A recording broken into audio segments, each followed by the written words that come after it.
आज एक नए जोश में है, क्योंकि Delhi Mars rapid transit system phase 3, Gadarwara super thermal power plant, Hyderabad metro rail project और ऐसे ही देश के विभिन्न राज्यों में करोड़ों रुपए की अटकी भटकी और लटकी परियोजनाएं एक के बाद एक तेजी से पूरी हो रही हैं। ये क्रांतिकारी बदलाव संभव हुआ है प्रगति यानी proactive governance and timely implementation platform की मदद से। प्रधानमंत्री के दिशा निर्देशन से भारत सरकार के विभिन्न विभागों में तथा राज्य सरकारों में सामंजस्य स्थापित हुआ है और अनेक लंबित परियोजनाएं पूर्ण हो सकी। प्रधानमंत्री नरेंद्र मोदी प्रगति प्लेटफॉर्म पर वीडियो कॉन्फ्रेंसिंग की मदद से देश भर में जारी विभिन्न विकास परियोजनाओं की निगरानी स्वयं करते हैं। ये है नजारा प्रगति प्लेटफॉर्म की बैठक का, जिसके अध्यक्ष प्रधानमंत्री मोदी देखिए किस तरह केंद्र सरकार के सचिवों और राज्यों के मुख्य सचिवों के साथ देश भर में जारी विभिन्न विकास परियोजनाओं की निगरानी खुद कर रहे हैं। ये कोई एक अकेली बैठक नहीं है। 25 मार्च 2015 से हर महीने इसी तरह प्रधानमंत्री मोदी प्रगति प्लेटफॉर्म की ऐसी बैठकें करते हैं और अधिकारियों की जवाबदेही तय करते हैं। हर समस्या पर तुरंत सारे विभागों के अफसरों के साथ वहीं की वहीं चर्चा और तुरंत वहीं का वहीं समाधान। प्रगति प्लेटफॉर्म की ऐसी बैठकों में ही प्रधानमंत्री नरेंद्र मोदी लाखों करोड़ों रुपए के प्रोजेक्ट पर तुरंत फैसले लेते हैं। जब योजनाओं में गति होती है तभी देश में प्रगति आती है। प्रगति प्लेटफॉर्म की मदद से अब एक के बाद एक जन योजनाएं फाइलों से उतरकर असली जमीन पर तय समय में ही साकार हो रही है। भ्रष्टाचार तो खत्म हुआ ही, बल्कि अब तो उसकी गुंजाइश भी खत्म हो गई है।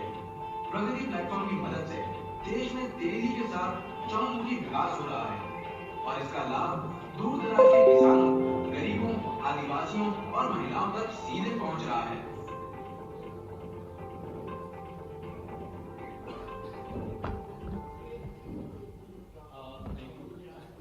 प्रगति के संबंध में प्रतिवेदन प्रेजेंटेशन माननीय मुख्य सचिव महोदय प्रस्तुत करने में सबसे रिक्वेस्ट करता हूँ लगा लें इसमें प्रेजेंटेशन।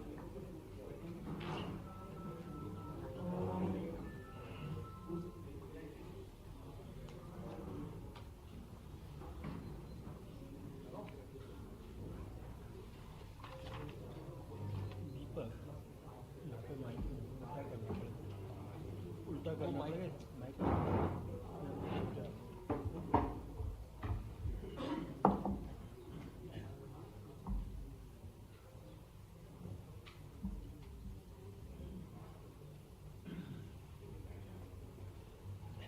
साथियों, आपके सामने एक छोटा सा प्रेजेंटेशन है। जैसा आपने फिल्म के माध्यम से देखा, प्रगति एक कार्यक्रम शुरू किया गया 25 मार्च 2015 और 31 दिसंबर 2025 को इसकी 50वीं बैठक हुई।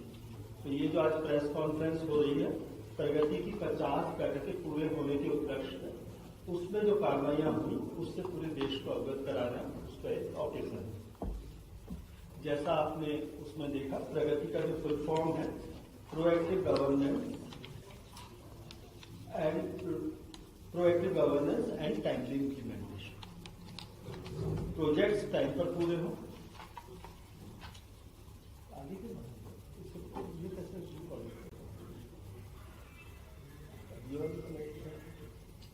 जनरली स्लाइड काउंटर से वो कर दें। स्लाइड को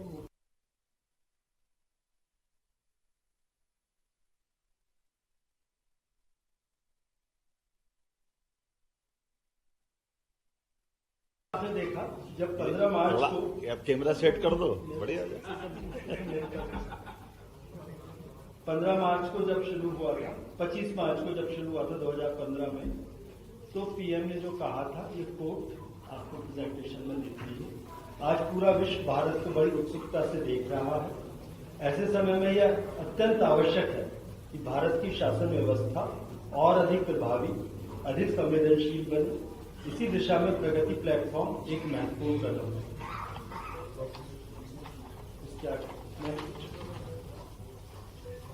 इसमें नीति नहीं, निष्पादन, घोषणा नहीं, समीक्षा नहीं, समाधान।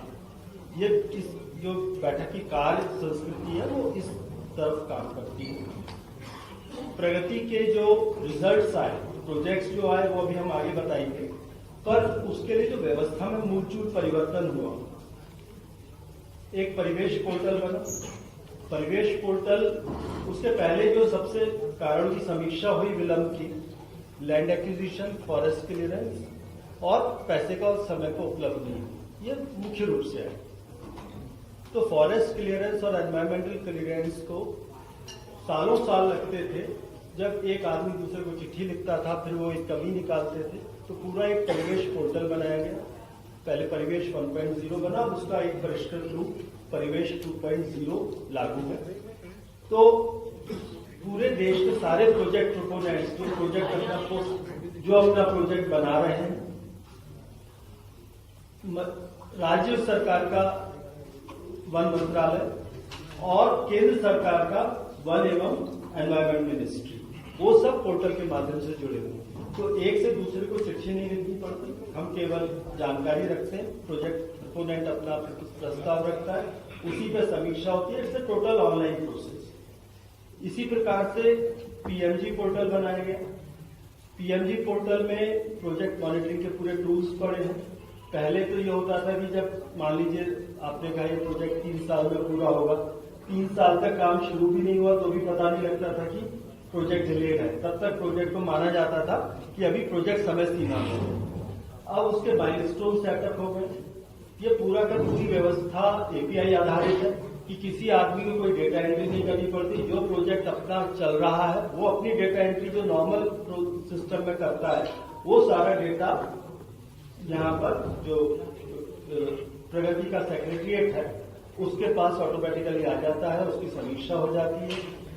पहली स्टेज, यदि पहले 3 महीने का काम 3 महीने में पूरा नहीं हो तो आपको पता लग जाता है कि डिले होने वाली है। वहीं से उस प्रोजेक्ट को मॉनिटरिंग में पिकअप कर लिया जाता है कि नहीं, इसमें इंटरवेंशन की जरूरत है। उसके बाद सीपी ग्राम बना, क्योंकि शुरुआत में जब ये लिया गया था तो माननीय प्रधानमंत्री जी के पास ढेर सारी समस्याएं सिटीजन्स की आती थी। उस जमाने में जब प्रधानमंत्री जी से पहले लगभग 50,000 शिकायतें साल की आती थी। उनके ज्वाइन करते ही वो 50,000 महीने की चिट्ठियां शुरू हो गई और वो आज 2 लाख महीने की चिट्ठियां, उसमें ढेर सारे प्रशंसा पत्र वगैरह भी होते, टोटल चिट्ठियां जो उनको लिखी जाती है। तो उनमें काफी पद इस प्रकार के होते हैं जिसमें लोगों की समस्याएं होती हैं। तो इन समस्याओं को दूर किस प्रकार से किया जाए, उसके लिए एक सीपी ग्राम पोर्टल बनाया गया। तो वो समस्या वहां पे एंटर होती है और 24 घंटे के अंदर उस संबंधित अधिकारी के पास पहुंच जाती है जिसको कि वो जिम्मेदारी है। या तो मंत्रालय के पास, भारत सरकार से संबंधित है तो उसके सचिव के पास, और यदि राज्य सरकार से संबंधित है तो संबंधित राज्य सरकार के पास। और राज्यों को ये भी बोला गया इसको आप जिलों से भी जोड़ देते, जैसे मध्य प्रदेश में और ज्यादातर अधिकतर राज्यों में ये जिलों से भी जोड़ा है। यदि जिले से संबंधित है तो जिला कलेक्टर के पास भी फिर मध्य प्रदेश सरकार के अधिकारी उसको आगे पहुंचाएंगे तो उसमें और 24 घंटे लगते होंगे, तो जिले तक पहुंच जाती है समस्या। तो ये पूरा का पूरा एक इंटीग्रेटेड प्लेटफॉर्म बना के सीपी ग्राफ, इससे और फिर इसकी डेटा एनालिटिक्स से समझ में आया कि किन प्रोसेसेस को चेंज करने की जरूरत है, किन नियम कानूनों में परिवर्तन करने की जरूरत है, उस प्रकार की कार्रवाई की। और जब ये सारी समीक्षाएं होती रही तो ये आया कि ये सारी समस्याएं उठती क्यों, क्या इनको हम जड़ से ही नहीं खत्म कर सकते? तो क्या प्लानिंग स्टेज पर ही हम इसको इस प्रकार से प्लानिंग करें कि समस्या आगे नहीं उठे? तो पीएम गति शक्ति प्लेटफॉर्म बनाया गया। तो पीएम गति शक्ति एक प्लानिंग का टूल बना जिसमें लगभग 1600 किस्म की जीआईएस लेयर्स अवेलेबल होती हैं। तो जब प्रोजेक्ट बना रहे हैं, मान लीजिए हम सड़क का प्रोजेक्ट बना रहे हैं, तो सड़क को फॉरेस्ट क्लियरेंस की कम से कम जरूरत पड़े, थोड़ा सा इधर शिफ्ट कर दिया तो आपको हो सकता है कि फॉरेस्ट क्लियरेंस की आवश्यकता।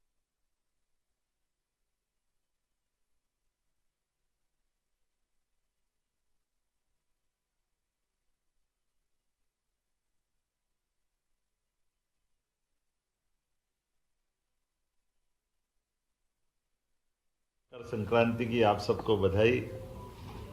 आज से सूर्यनारायण देवता ऐसा माना जाता है कि धीरे धीरे दिन का प्रकाश बढ़ेगा, रात का अंधकार कम होगा। हमारे यहाँ हजारों साल से ये तिल तिल करके दिन बढ़ने की परंपरा मकर संक्रांति से मानी जाती है। इसलिए तिल गुड़ का भी आनंद हम सब लेते हैं। मैं अपनी ओर से मकर संक्रांति की बधाई के साथ माननीय CS अनुराग जी को बधाई दूंगा, जिनके दोनों रोल हैं। मुझे इस बात की प्रसन्नता है कि वो आज राज्य सरकार के साथ ये पोर्टल प्रारंभ करा करके माननीय प्रधानमंत्री जी के साथ उन्होंने इस अच्छे काम की शुरुआत की थी और उसी काम के आधार पर यहाँ हमारे इन कामों को भी गति मिली। मूलतः मैं मनीष जी का भी PIB के हमारे बीच में आए हैं, आपका भी अभिनंदन करता हूँ। ये हमारे भारत सरकार की तरफ से अब हमारे राज्य के साथ जुड़ करके इन प्रकल्पों के साथ या बाकी भी पब्लिसिटी की व्यवस्थाओं में ये बड़े बड़े काम है। मैं अपने CPR दीपक जी, चंद्रमौली जी और आप सबके साथ मैं भी सुनने आया था जैसे आप सुन रहे हो, और ये भी एक मज़ा है इसका काम का कि ये हमारी प्रेस कॉन्फ्रेंस में व्यवस्थाओं के काम को समझने का भी मौका मिलना चाहिए। राजनीतिक आपाधापी में, राजनीतिक व्यवस्थाओं में प्रक्रियात्मक जो सुधार हुए हैं, ये गुड गवर्नेंस की दृष्टि से माननीय प्रधानमंत्री जी ने कम समय में जो बड़ी बड़ी उपलब्धियां हासिल की है, ये उसके प्रमाण है।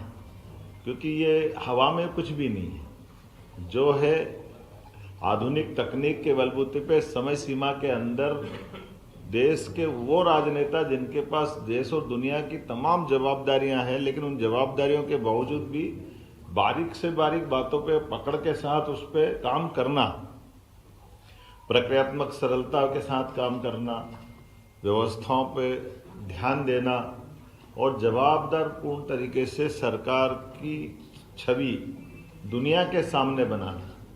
अब ये हमको लाल किले के ऊपर स्वच्छता के अभियान देते हुए भी प्रधानमंत्री दिखाई देते हैं, लेकिन ये भी हमारे लिए सौभाग्य की बात है कि आज के समय में दुनिया का सबसे बड़ा लोकतांत्रिक देश, और हमने सबने देखा कि आमतौर पर वेस्टर्न देशों को हम बड़े मॉडर्न और बहुत आगे बढ़ने वाले और जो कुछ है वही कर सकते हैं, हमारे तो बस की बात ही नहीं, हमारे यहाँ कहाँ संभव होगा।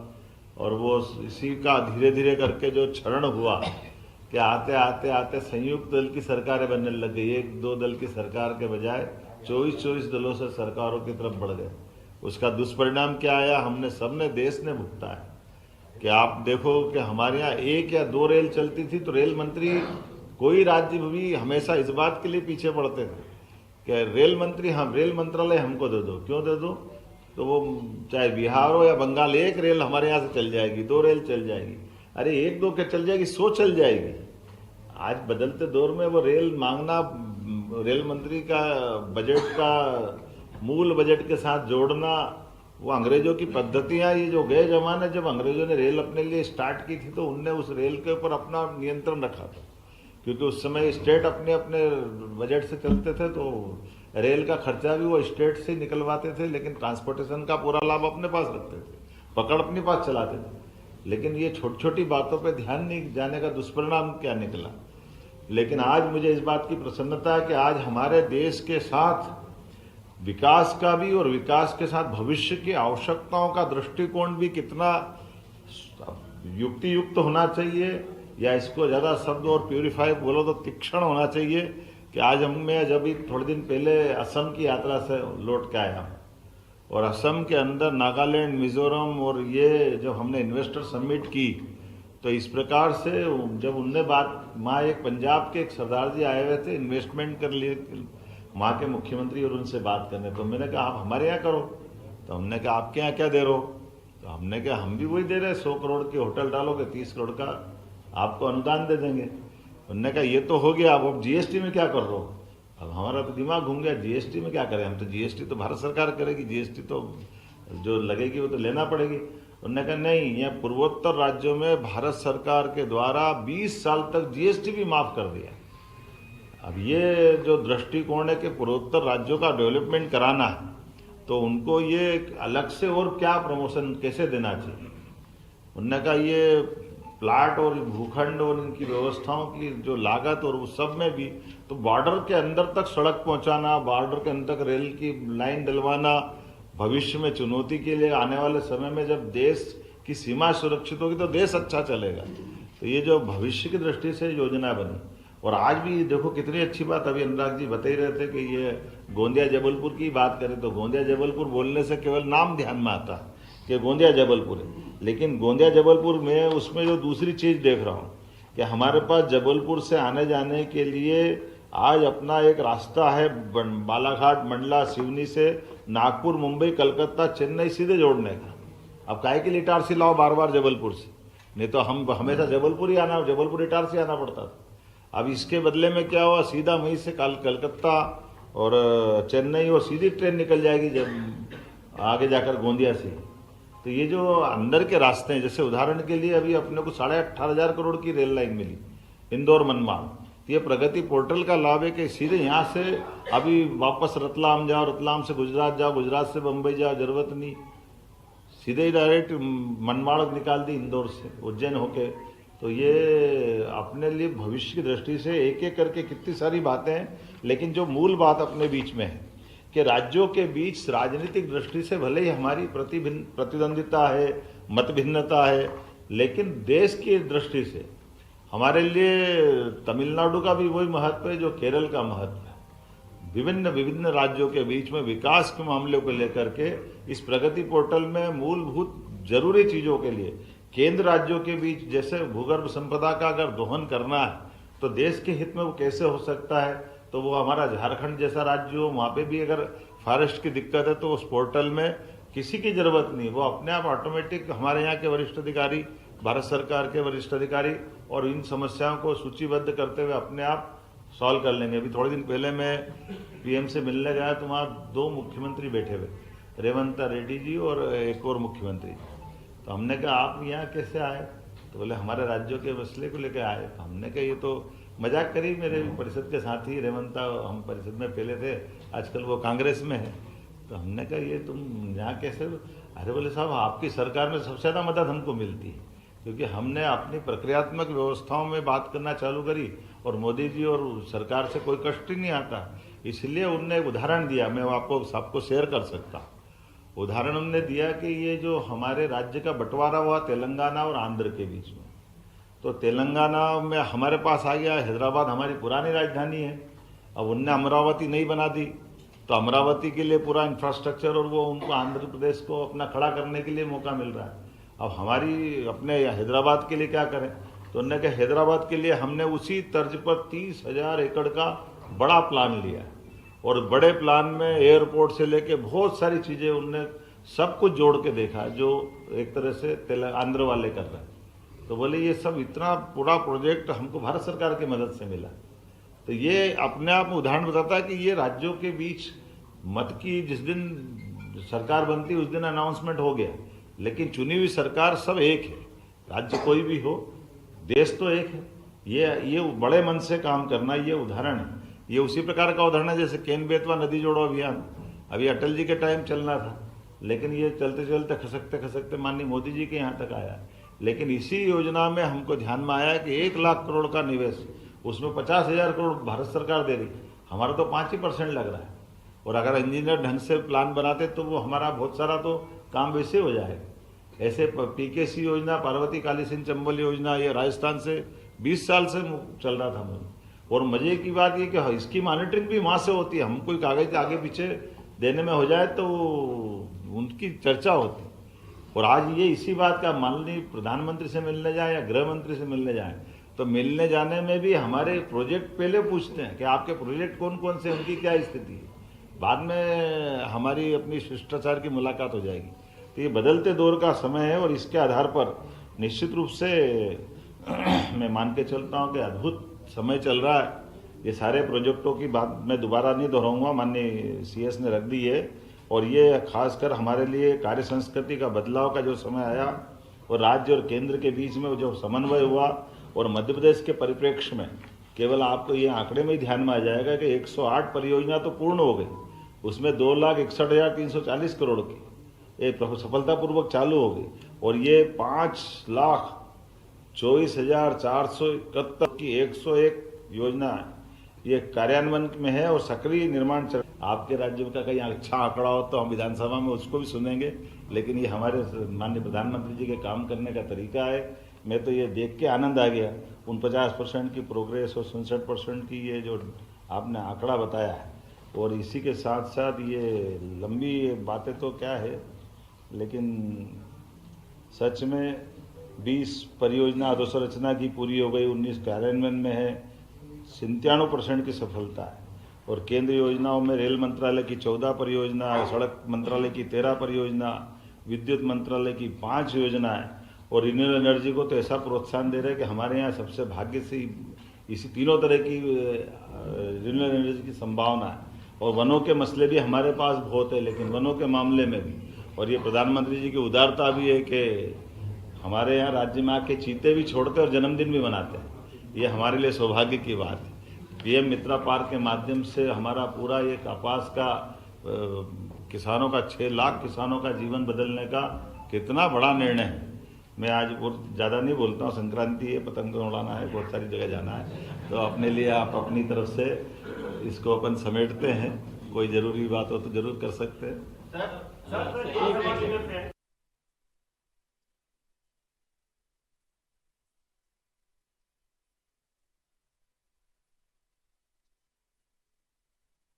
हाँ, ये है, एक मिनट मेरे पास भेजन दो, चलो ऐसा करो। हाँ, एक मेरी तरफ से कि प्रेस कॉन्फ्रेंस मेरी है, उनने प्रेजेंटेशन दिया है, तो कृपा करके इधर से ले लेना। हाँ हाँ, चलिए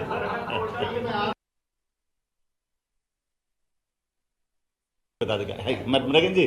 हाँ, आप ये पहले जरा आगे वाले बोले। हाँ,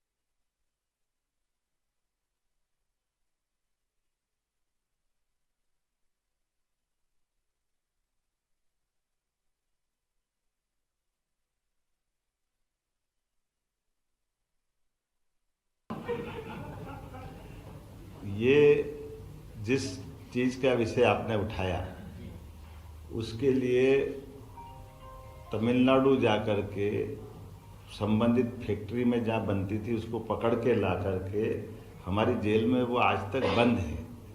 ये हमारे अपनी प्रशासन की व्यवस्थाओं का परिणाम है। एक बात आपको और बता दूं, मैं अभी 2 दिन पहले नागपुर गया था। नागपुर क्यों गया था ये मैं बता देता हूँ।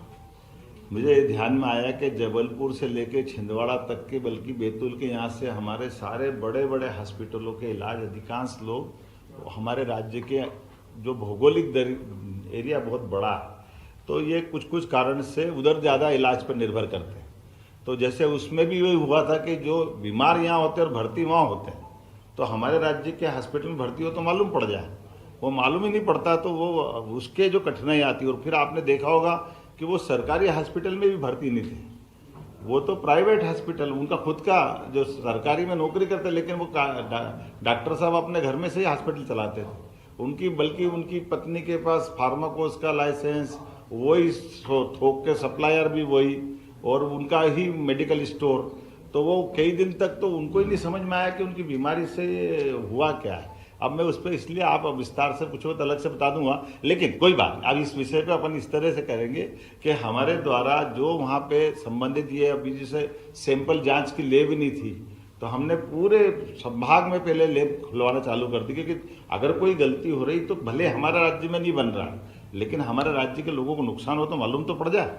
तो इसलिए मैंने खुद ने इंदौर में शुभारंभ कर दिया, जबलपुर में शुभारंभ कर दिया, भोपाल में ऑलरेडी उसकी क्षमता बढ़ा दी, ग्वालियर, इंदौर, उज्जैन में भी खोलने वाले हैं। क्योंकि ये क्या होगा कि जैसे जैसे टेक्नोलॉजी आएगी तब पकड़ में भी आते जाएंगे। अब डावोस में क्या लाना ये पूछ रहे हो आप, तो डावोस में थोड़ा एक संकट मेरे साथ ये आया कि मैं तो 18 से जा रहा था, अब मैं भी पहली बार जाऊँगा, मैं क्या लूँगा अभी जाके देखूँगा, फिर मालूम पड़ेगा क्या लाना है। अभी से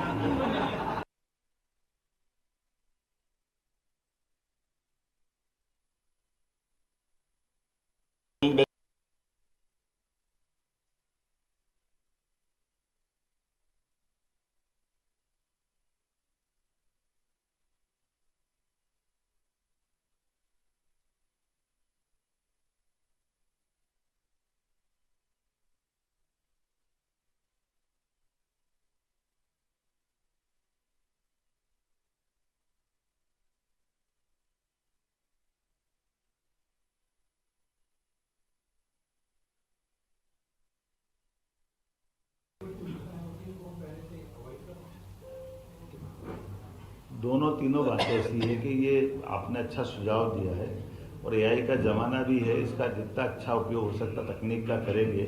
जन कल्याणकारी चीज़ों में लेने में कोई बुरा नहीं, जरूर लेंगे। ये जरा इधर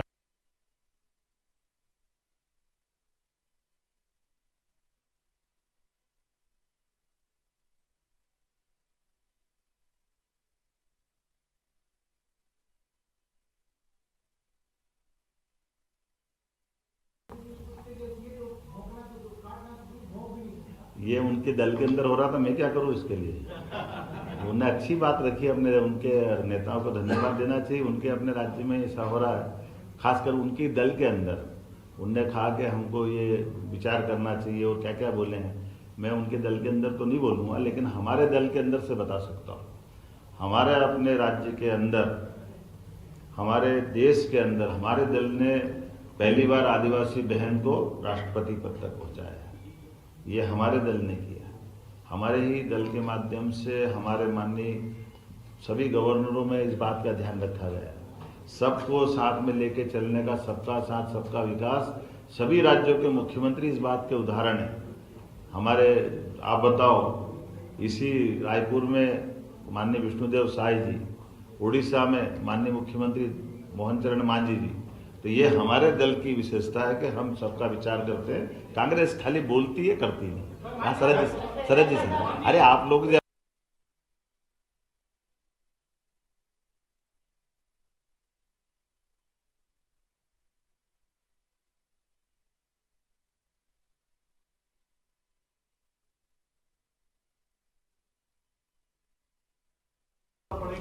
जैसे आपने सही कहा, हमारा प्रयास यही है।